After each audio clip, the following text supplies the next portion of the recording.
Hello, you're about to hear Good Morning Seminole, our monthly signature event. Please enjoy. All right, who knows what TID is? Or did you come because you have no idea what we're talking about? You said, what is TID? I guess I better go find out.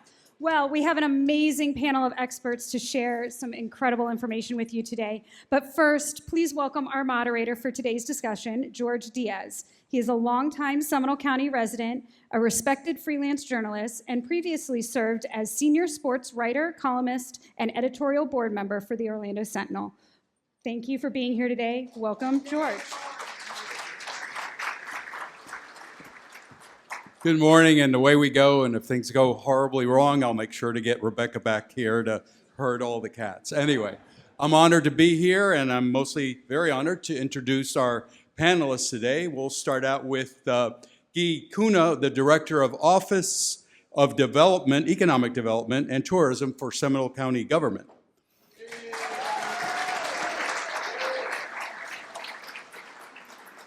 Next up is Jason Siegel, the President and CEO of the Greater Orlando Sports Commission. And as I say, last but not least, Robert Agrusa, the President and CEO of Central Florida Hotel and Lodging Association. Give him all the hard questions. Okay, gentlemen, this will not be the Grand Inquisition, but I'm sure that people will want some answers and some expansive, presentation here of what brings us here today. So if we can start it out, Gui, why don't you start us off with an overview of the project? Thank you, George.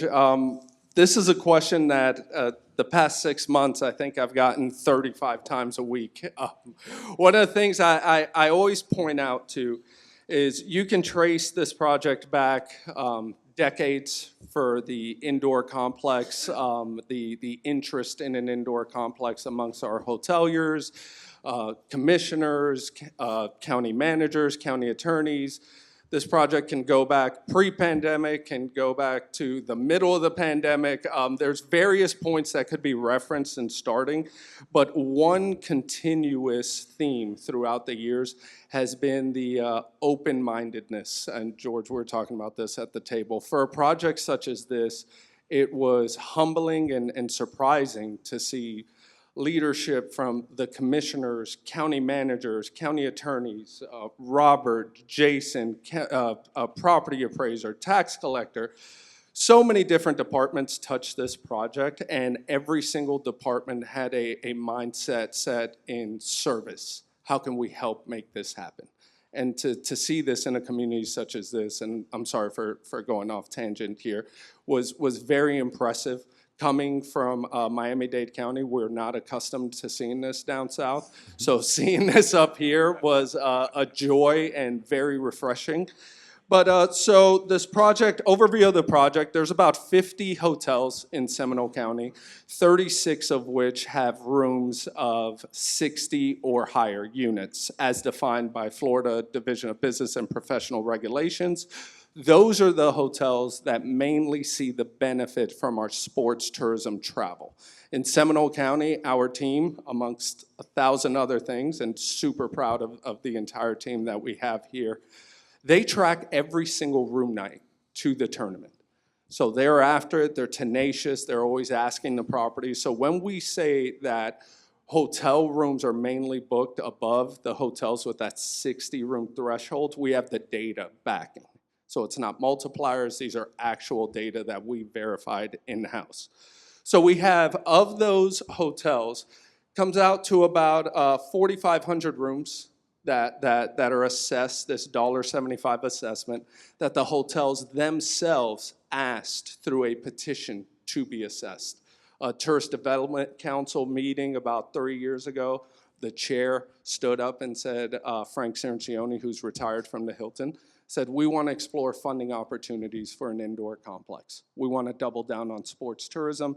Sports tourism kept all our properties open during the pandemic. Sports tourism saved jobs in Seminole County. That's what sports tourism did here. And on top of that, we saved jobs safely. You didn't hear mass spreader events at our tournament. We doubled down and reinvested and had the safest tournaments possible.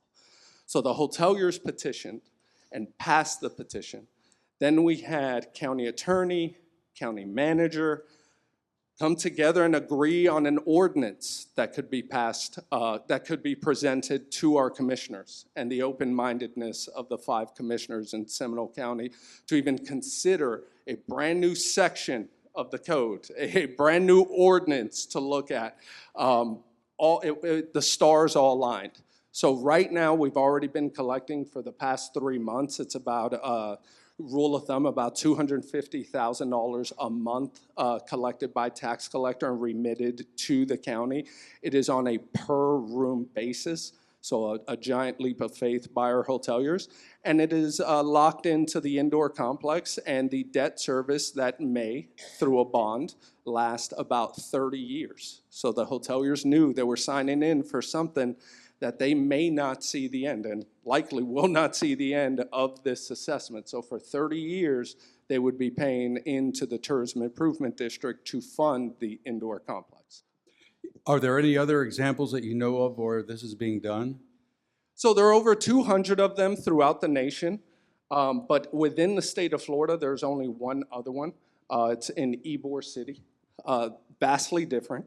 So we spoke with Ybor, spoke with our partners over in Tampa, and their tourism improvement district is branded Tourism Marketing District. It's about between 13 and 15 properties. Ours is 36 properties.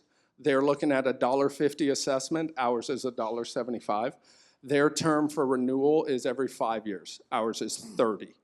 So, and they are a small district. We are the first in the state of Florida that's county-wide. So we have the biggest and longest in Seminole County. Great.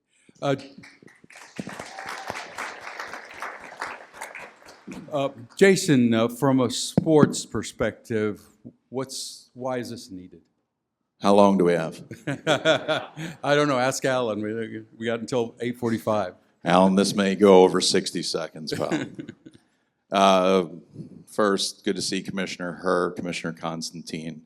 Great to have Seminole County leadership in this room. Important topic.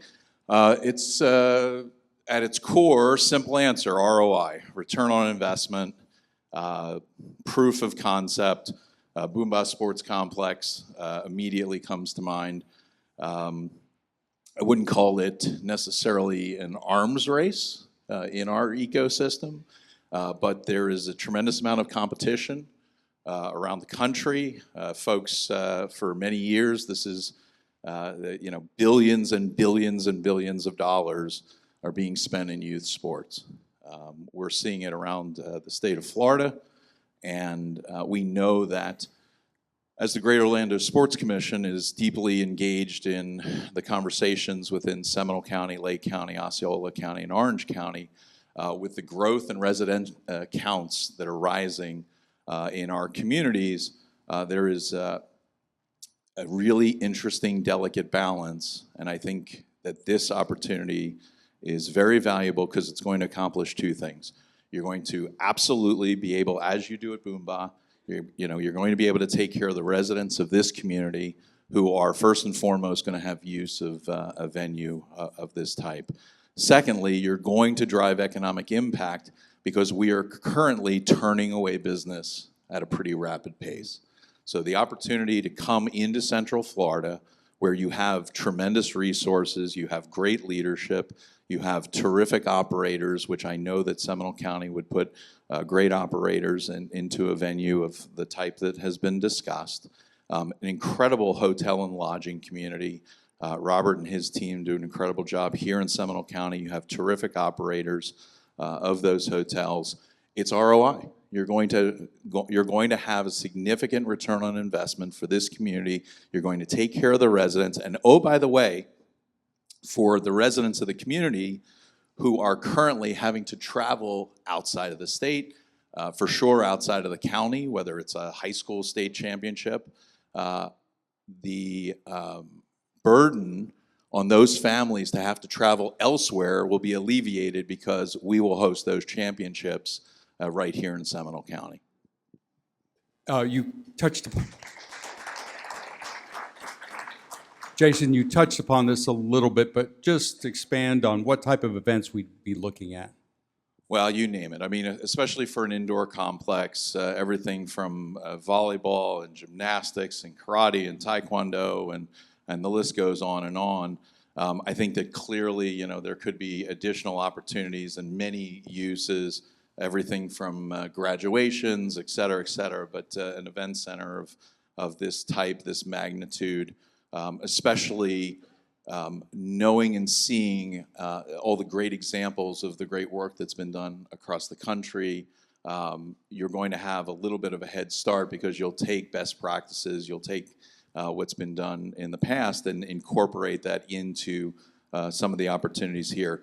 And I'll reiterate, the competition right now as it relates to the brick and mortar and the work that's being done to bring these opportunities out of the ground, our competitors, they're educated, they're sophisticated. There are folks who are paying a lot of attention to what's going on in Seminole County. They've watched, you know, Guy and Danny Trossett and the team here and the economic development team operate and work diligently for 3 years to make this happen. And, you know, you have to get creative. And the team here has certainly done that. And I think that you would see a tremendous amount of business come this way. And oh, by the way, also with an indoor venue, you're going to be able to fill gaps and spaces where in certain times of year that are either need times because our occupancy is a little bit lower, we're going to be able to fill with opportunities because of the obvious. You know, there are summer months where it's, you know, I mean, we're doing a great job with baseball and softball. Shout out to Lake Mary softball and what they're doing. Hopefully another parade in Seminole County if the girls continue to advance. But I think with an indoor facility, you'll be able to fill those gaps. Jason, would it be in competition with some of the other venues in town, like the UCF Edition Arena or Disney's Wide World of Sports? No, there's no chance. There's plenty to go around. We are. I mean, Brent and my team sitting right here to the right. I mean, we are consistently turning away business for a lot of different reasons. Folks around the country want to come to Florida to do business. So event organizers, they want to be here in Florida. They want to be in Central Florida. They know how well the hospitality. It's not an accident that we're as busy as we are. You know, we probably 10 years ago, for every call we placed, we'd get a call coming in. Right now, 90% of the calls are coming in. There's a lot of interest. There's a lot of activity. There's plenty to go around. The ships will all rise. So between, sure, ESPN Wide World of Sports and Austin Tyndall and so many of the other complexes in this community, Edition Financial you mentioned, there is plenty of business to go around. And we're not only seeing domestic opportunities, but now we're seeing a tremendous amount of international opportunities. It's very exciting, and I think that we position ourselves in a pretty good space. Yeah. Robert, you know, the hotels in the area, you know, agreed to this extra charge for the rooms. What's the driving interest behind that concept? Well, thank you very much, George. And I first want to say thank you so much to Rebecca and to her team for the invitation to be here this morning. It's wonderful to see our incredible commissioners here today. And I want to give a shout out to, as a former chamber executive, I've a couple of folks in the room, Karen and Alan Bird, who I got to serve with in my previous life. So it's a delight to be here this morning, and thank you all for joining us.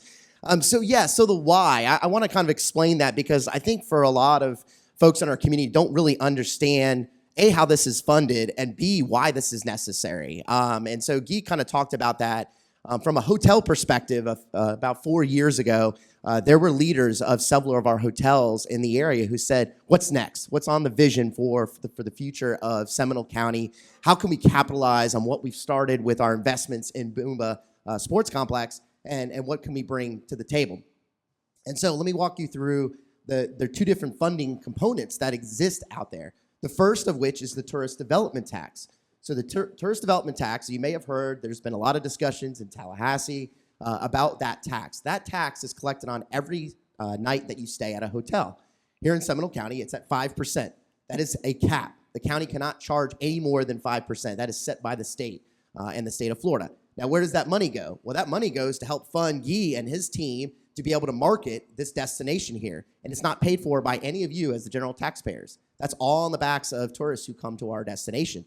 Secondly, it helps pay for not only the building of Boomba Sports Complex, but now the maintenance and the future investment on that complex. Once again, that complex that is used by not only our visitors, but also a local residents is paid for purely on the backs of tourists. So that benefit is all to you right here. So because of that, right now, we are capped with only the capacity of the amount of hotels that are in the area. As Guy mentioned right now, there's 36 hotels that are going to be assessed this new fee. And really, because of the growth management plans by the county, there's not really a ton of opportunity to grow a bunch of new hotels in the area. So with that, we're limited in some of that opportunity to say, if we build more hotels, we get more TDT that we could then spend on something like this. So Guy came creatively up with this new idea with others to our industry and said, let's look at this state statute that allows us to create a tourism improvement district.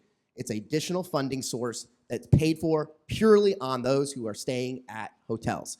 So again, not assessment to anybody in this room or any local resident. And after several years of discussion about what that fee might look like, because let me explain how this works. So when a guest comes to a hotel, they're not only going to pay that 5% tax, that is the tourist development tax that, again, supports all of the county's initiatives from the Boomba Sports Complex and marketing and everything else. But in addition, they're now going to pay an additional fee of $1.75. Now, that fee is assessed on every single room, every single night, no matter if someone is actually occupying that room or not. So it is a big, I want to say a risk, but it is a component that the industry is willing to take on to be able to provide something that's not only beneficial to the residents, but also to those future guests. You know, as Jason alluded to, there's tons of business opportunities that exist across the globe, and there's a lot of competition that's grown. And, you know, we here in Florida, and in Florida, what does it do? It rains a lot. So you can't have every activity outdoors. So you have to be able to spread yourself out and be able to find ways to bring in new business and weather any storm that may exist. And so with this creative new concept, the other thing I want to share is that we only have 4 hotels that are in Seminole County right now that are full-service hotels that have convention space, that can host large groups. Part of our conversations with the county and the agreement with the county is that this facility would be bigger than any of those spaces so that they're not in direct competition with our businesses right here. So we're really talking about very large scale events that never could have existed in our county to begin with. And now that opportunity exists out there. And of course, with hosting those large scale events, where do those folks got to stay? They're going to be staying in our hotels. So again, it helps benefit both sides and helps bring those opportunities to the community, not to mention our graduations. There are so many graduation opportunities that are not happening here in Seminole County because there is not an event or a venue space that is large enough to be able to handle that from our schools and our higher education partners. So that's kind of the why, this kind of came about there. And it took a lot of time because, as Guy mentioned there, it's a petition-driven process. It is a self-imposed fee on the industry. We as hoteliers went out and had to go get owners to sign this petition to say we want to do this. So this was not the county saying you are required to do this. It was hoteliers saying we want to do this. And we want to be good partners with the county. And I think that's when the greatest thing is working with all of the county commissioners and Seminole County has been a great and collaborative effort. But again, it takes time. This was not an overnight initiative. This has been almost 4 years, I believe, since we first started this conversation to finally coming into fruition earlier this year. So I'm very excited about sharing this today, but I want you all to just take that nugget away that, again, this project is being done, a good chunk of it is being paid for by our hoteliers. And again, because we've looked at all the options, and this is the best path forward that the industry is willing to invest in, but also to be able to help provide for a great outcome. As a follow-up, Robert, you mentioned 36 hotels are on board. Is that going to be enough to support the concept? Yeah, so we've done long-term projections on this, so we know how much revenue this is going to generate. Now, the opportunity is that this, while this lives in perpetuity, there could be some adjustments down the road. There is a TID board, which is made up of folks that are there's 7 members that are going to serve on that board, 5 of which are selected by our county commissioners. Each county commissioner gets a selection. However, the requirement is that they have to serve by working in the hospitality industry here in Seminole County. And then there are 2 additional seats, one of which is CFHLA appointment, and then one is for the county. And so really this effort is they can reassess it as we move forward and say, hey, listen, we're growing, really fast. We want to accelerate this. We want to move things further ahead. We want to do more. There's that opportunity for it. So it's not, we're creating the structure there for 30 years, but there can be adjustments if there is a desire to make some adjustments down the road. And you know what? The current properties that already exist in Seminole County could expand. There's a possibility that could happen too as well. If they decided that they had additional land, they wanted to add more rooms, they wanted to add more capacity, that there is a capability of doing that. Just full hotels opening up, that's unrealistic. There's only a few locations that exist that could possibly see some new growth. But otherwise, you're pretty much kind of where we are as far as our room count. But the unique thing is, and I'll just close on this, is Jason talks about a lot of amateur sports, and amateur sports is big business for us. And we really took off since the pandemic about growing and bringing so much amateur business to our destination. And those folks, once they come here, they not only come here for that competition, but now they stay here and spend money over the duration of maybe even a week or longer to be able to explore all of Central Florida and what we have to offer here. And that supports all of our businesses, from our retailers to our restaurants and to so many others in this room. Whether you do directly or indirectly a business, there's a lot of benefit that could come to each of you. Let's see. Thank you. Jason, this is obviously in your sweet spot. Why is sports tourism important to communities? Yeah, I'll dovetail from where Robert left off. As you look at segmentation across Central Florida, we have a good sense of where we were pre-pandemic. In Orange County, it was probably in the neighborhood of 3%, sort of this leisure business that was supplementing, and certainly when we'd have big opportunities, 75% of the business in the region is youth amateur, but you'd also have these major marquee events that would come into the community. So FIFA would come into town, and everybody was benefiting because you'd have teams training in Seminole County, Osceola County, Lake County, staying in hotels throughout the region from those big opportunities. But certainly from a youth sports perspective, all of a sudden that 3% became 9, 10, 11%. And I have some statistics here for Seminole County. Just last year alone here in Seminole County, 90 events, 200,000 visitors, economic impact of $55 million. If you look back over the last 10 years, that's 800 plus events, 1.6 million visitors, $370 million of economic impact. So 370 over 10 years, but holy cow, 55 million of it is in this last year. The collaborative effort, certainly in Seminole County, is driving that ROI, driving that economic impact. Sports tourism, 3 main components. So certainly the focus for the community is drive impact, visitation, but at the same time, also for the benefit of the residents, you've got these great events that are happening in the community, so you're kind of ticking 2 boxes at the same time. Not to mention the marketing of the destination. So every time that our region is on national television, international television, opportunities, we just had FIFA and Club World Cup here. You had many different countries participating, of course the teams themselves participating, all of that positive feedback that's going back into so many of these other countries who may play a role in an opportunity that would present itself here in Seminole County. You layer all of that together and you have win after win after win, and we have to make sure that we're thoughtful stewards of the dollars that are being allocated, whether it's TID or TDT, but at the same time, we know that sports has been historically recession-proof. Unfortunately, because none of us wanted to go through that, but we came together as a community. We know that sports actually became pandemic proof. We were able to, especially outdoors here in Florida, we were able to navigate that as well. So as you continue to build and look strategically to the future, we do believe that certainly it will play its role. We will fill gaps in the calendar. We will bring visitation and impact during off-peak times, and that's going to drive the average daily rates at hotels. It's going to drive occupancy, and you get, like I said, win after win.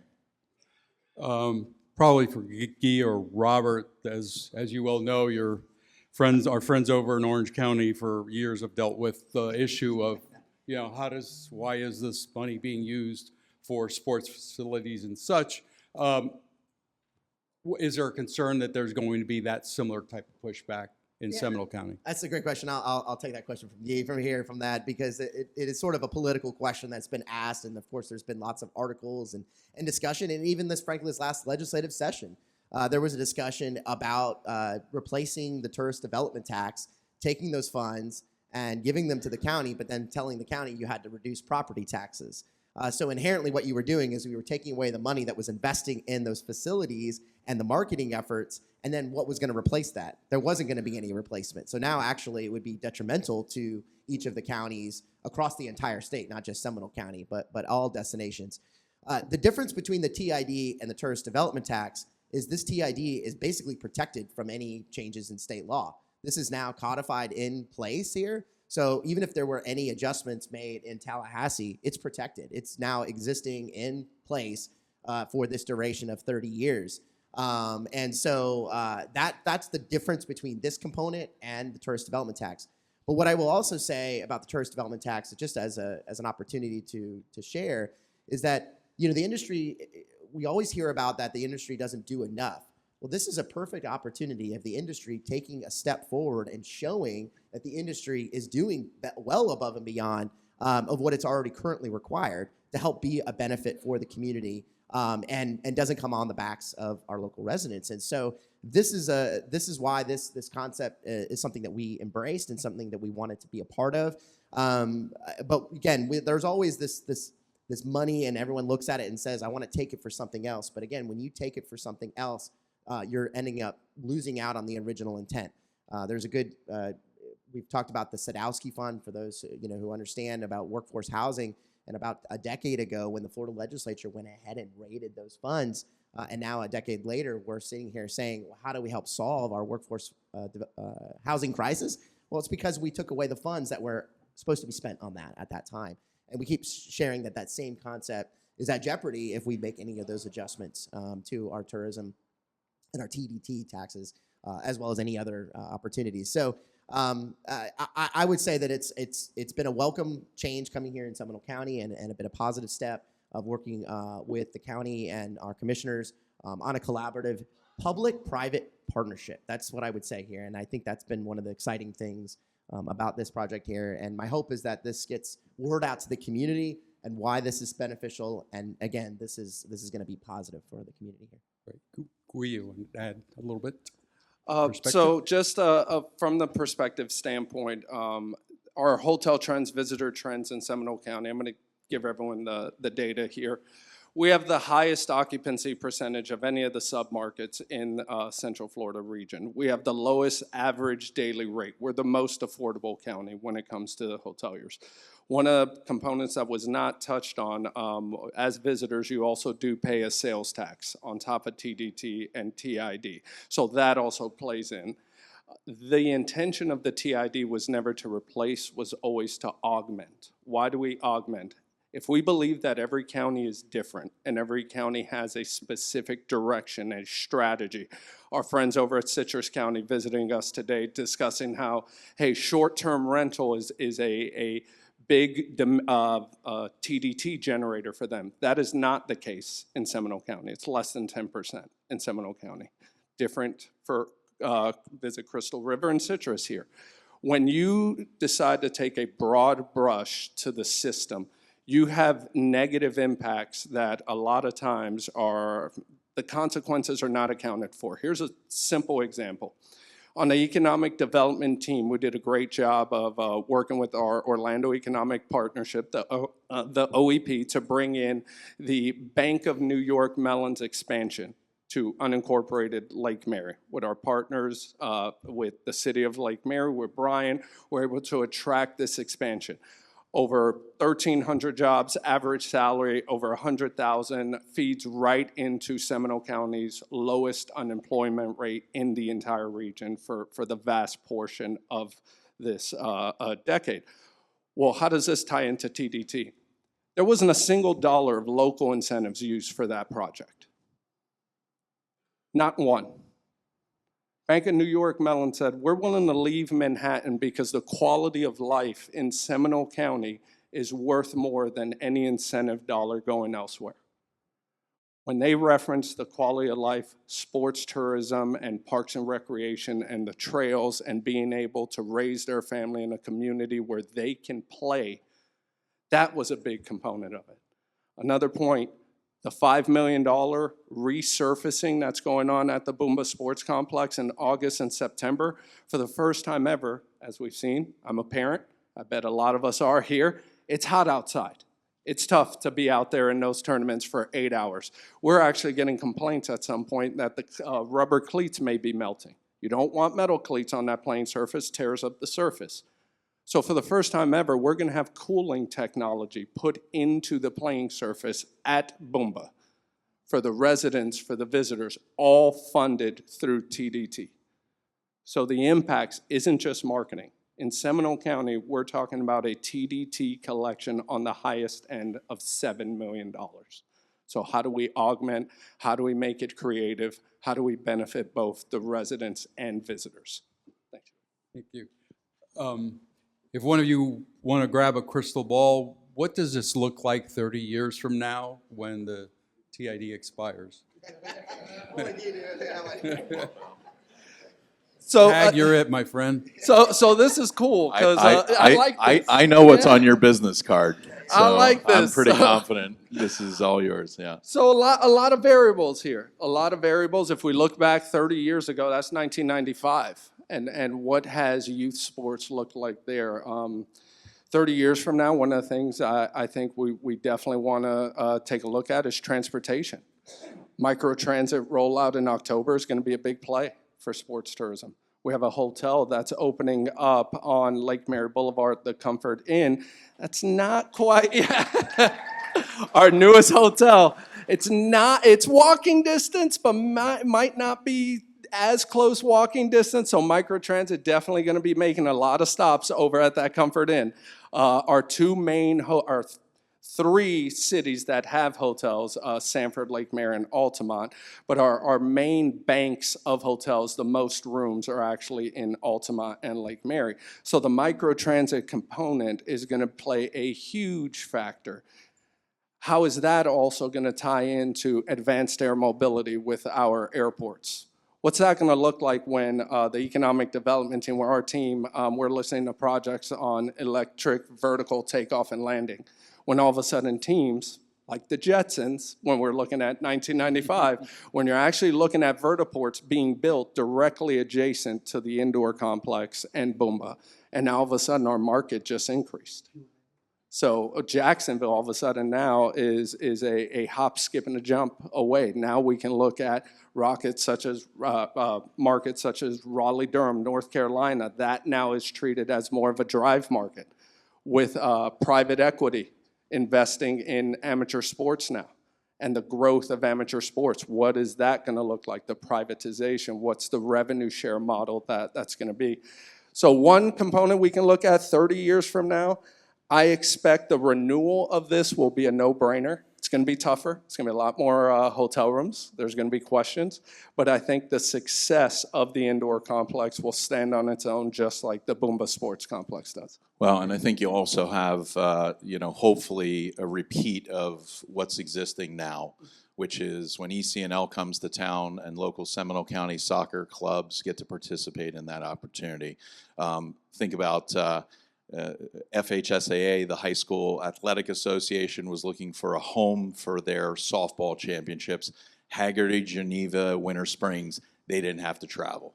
So home field, their families, their parents, their grandparents, all got to stay here in Seminole County with an indoor complex, with some of the other things that might be on the table in the future, more and more of that. And that'll be a great opportunity for our residents while at the same time we drive that economic impact. I share one more comment there, just to echo one other thing. Our region's success has been built on the back of tourism being successful here in the destination. As Siegel looks back 30 years ago to where we are today, has been incredible. And from a recent study, which includes Seminole County and the entire region here, 37% of our entire workforce here in Central Florida works in tourism and hospitality. That's nearly 464,000 people in our community. And just imagine their families and all those that they help support is incredible. So we want to keep investing in that model to keep that growing. And what does it do from an economic standpoint? In 2023, in the region here in Central Florida, it was $92.5 billion in positive economic impact that was generated and helped to support our local businesses across the region. That's huge. And so again, this is why this is so important to invest in all different capacities, whether it's leisure traveler, business traveler, and now sports travel. Those are all really important components, and to diversify and to be strong in all of those makes us successful as a destination. Thank you. Thank you so much, gentlemen. Unfortunately, our time is up, and I lived in the world of deadlines, so this is it. We're done. But thank you so much for your time, and most importantly, thank you for your time and spending the morning with us. Thank you. Thanks for listening. To learn more about the Seminole County Chamber, please visit seminolebusiness.org or check us out on our social media at Seminole County Chamber.